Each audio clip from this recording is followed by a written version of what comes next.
ബാലതാരമായി സിനിമയിലേക്കെത്തി ഏറെ ശ്രദ്ധ നേടിയ താരമാണ് എസ്തർ അനിൽ.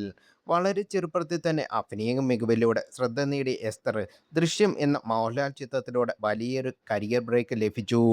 ബാലതാരമായി ശ്രദ്ധ നേടിയ എസ്തർ പിന്നീട് സോഷ്യൽ മീഡിയയിൽ പങ്കിടുന്ന ഹോട്ട് ചിത്രങ്ങളോട് ഏറെ ശ്രദ്ധിക്കപ്പെട്ടിരുന്നു. തനിക്കെതിരെ ഉയരുന്ന സൈബർ അറ്റാക്കുകൾക്കെതിരെ വളരെ ശക്തമായി എസ്തർ പ്രതികരിച്ചിട്ടുണ്ട്. മാത്രമല്ല സോഷ്യൽ മീഡിയയിൽ സജീവമായ അതിലും ഹോട്ടായ ചിത്രങ്ങൾ എസ്തർ വീണ്ടും പങ്കിടുകയും ചെയ്തു. ഇപ്പോഴത്തെ ബ്ലാക്ക് സാരിയിൽ എലഗന്റ് ഹോട്ട് ലുക്കിലുള്ള ചിത്രങ്ങൾ പങ്കിടുകയാണ് എസ്തർ അനിൽ. ബ്ലാക്ക് സാരിയിലുള്ള ചിത്രങ്ങൾ താരം പങ്കിട്ടിരിക്കുന്നു. ബൺ ഹെയർ സ്റ്റൈലിലും മിനിമൽ മേക്കപ്പും ആക്സസറിയും അറിഞ്ഞ എസ്തറിൻ്റെ പുതിയ ചിത്രങ്ങൾ കണ്ട് സുന്ദരി എന്നാണ് പലരും കുറിക്കുന്നത്.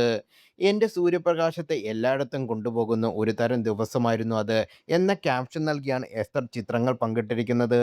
നിരവധി ആരാധകരാണ് താരത്തിൻ്റെ ഹോട്ട് ലുക്കിലുള്ള സ്നേഹം നിറഞ്ഞ കമൻറ്റുകൾ കുറിക്കുന്നത്. നിലവിൽ ദൃശ്യം സിനിമയുടെ മൂന്നാം ഭാഗമാണ് ഒരുങ്ങുന്നത്. മെയ് 21 മോഹൻലാലിൻ്റെ ജന്മദിനത്തിൽ തിയേറ്ററിലെത്തുന്ന സിനിമയ്ക്കുള്ള ആവേശത്തോടാണ് ആരാധകർ കാത്തിരിക്കുന്നത്. ആദ്യ രണ്ട് ഭാഗങ്ങളിൽ അനുമോൾ എന്ന കഥാപാത്രമായി പ്രേക്ഷക ഹൃദയം കീഴടക്കിയ എസ്തർ മൂന്നാം ഭാഗത്തിലും പ്രാധാന്യമുള്ള കഥാപാത്രത്തെ അവതരിപ്പിക്കുന്നു.